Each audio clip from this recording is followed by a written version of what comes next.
आप सभी को जया एकादशी व्रत की हार्दिक शुभकामनाएं।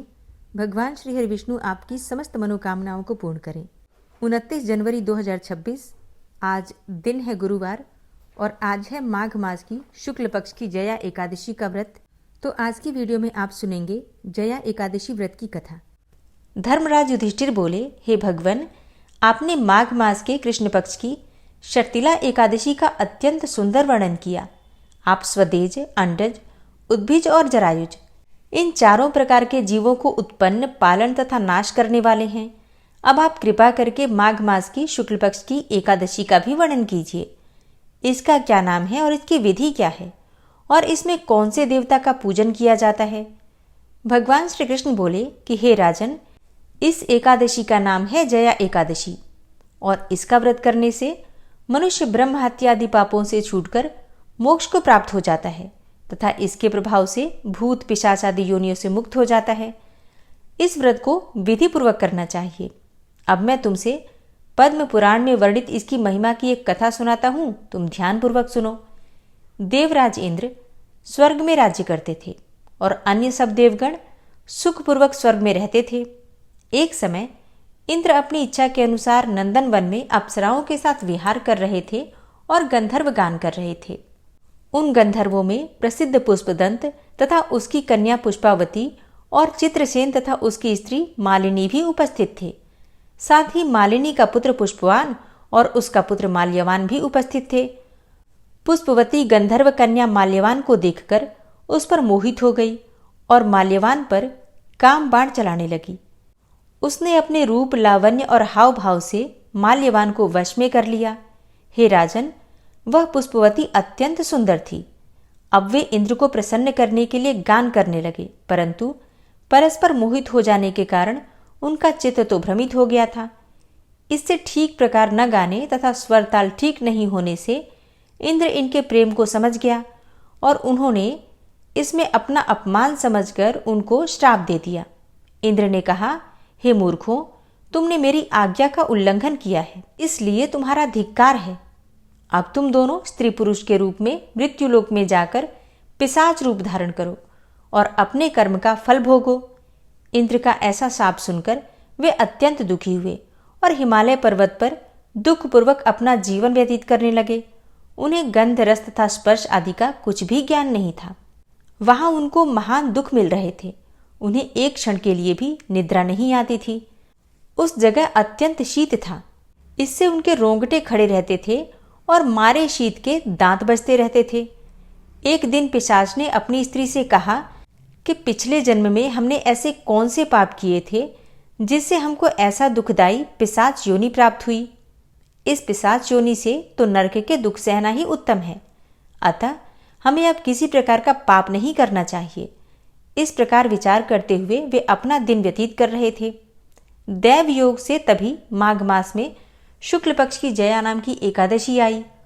उस दिन उन्होंने कुछ भी भोजन नहीं किया और ना ही कोई पाप कर्म ही किया। केवल फल फूल खाकर ही दिन व्यतीत किया और सायंकाल के समय महान दुख से पीपल के वृक्ष के नीचे ही बैठ गए। उस समय सूर्य भगवान अस्त हो रहे थे। उस रात को अत्यंत ठंड थी, इस कारण वे दोनों शीत के मारे अति दुखित होकर मृतक के समान आपस में चिपटे हुए पड़े रहे। उस रात्रि को उनको निद्रा भी नहीं आई। हे राजन, जया एकादशी के उपवास और रात्रि के जागरण से दूसरे दिन प्रभात होते ही उनकी पिशाच योनि छूट गई। अत्यंत सुंदर गंधर्व और अप्सरा की देह धारण करके सुंदर वस्त्र आभूषणों से अलंकृत होकर उन्होंने स्वर्ग लोक को प्रस्थान किया। उस समय आकाश में देवता उनकी स्तुति करते हुए पुष्पों की वर्षा करने लगे। स्वर्ग लोक में जाकर इन दोनों ने देवराज इंद्र को प्रणाम किया। इंद्र इनको पहले रूप में देखकर अत्यंत आश्चर्यचकित हुआ और पूछने लगा कि तुमने अपनी पिशाच योनि से किस तरह छुटकारा पाया, सो सब बतलाओ। माल्यवान बोले कि हे देवेंद्र, भगवान विष्णु की कृपा और जया एकादशी के व्रत के प्रभाव से ही हमारी पिशाच देह छूटी है। तब इंद्र बोले कि हे माल्यवान, भगवान की कृपा और एकादशी का व्रत करने से न केवल तुम्हारी पिशाच योनि छूट गई, वरन हम लोगों के भी वंदनीय हो गए, क्योंकि भगवान विष्णु और शिव के भक्त हम सब के लिए वंदनीय हैं। अतः आप धन्य हैं। अब आप पुष्पवती के साथ विहार करो। भगवान श्री कृष्ण कहते हैं कि हे राजा युधिष्ठिर, इस जया एकादशी के व्रत से बुरी योनियां छूट जाती हैं। जिस मनुष्य ने इस एकादशी का व्रत किया है उसने मानो सब यज्ञ, जप, दान आदि कर लिए। जो मनुष्य जया एकादशी का व्रत करते हैं वे अवश्य ही 1000 वर्षों तक स्वर्ग में वास करते हैं। प्रेम से बोलिए भगवान श्री हरि विष्णु की जय। और अब आप सुनेंगे एकादशी माता की कथा। एकादशी का व्रत एकादशी माता की कथा सुने बिना अधूरा ही माना जाता है, इसलिए पूरे श्रद्धा भाव से एकादशी माता की कथा भी जरूर सुननी चाहिए। एकादशी माता की कथा के अनुसार मुर नामक एक दैत्य था। रावण और कंस की तरह वो भी बड़ा आतंक मचाता था और स्वर्ग में देवों सहित सभी को पीड़ा देता था। सब लोग उससे रक्षा मांगकर श्रीमन नारायण की शरण में गए। भगवान ने कहा, मैं उसे संभालता हूँ, तुम चिंता मत करो।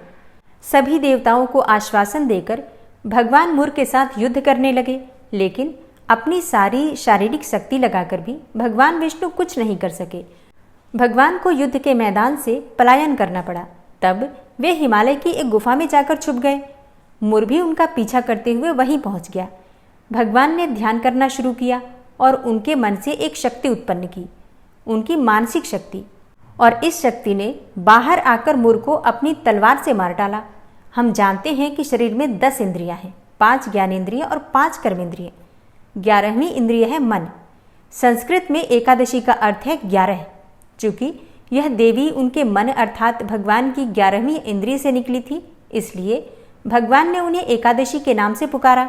एकादशी माता की उत्पत्ति का दिन उनके नाम से ही जाना जाने लगा। माता एकादशी के अंतिम चरण के दौरान उत्पन्न हुई थी, इसलिए इसे जयंती कहते हैं, और उन्होंने द्वादशी के पहले चरण के दौरान दैत्य को मार डाला था, इसे स्मरंती कहते हैं।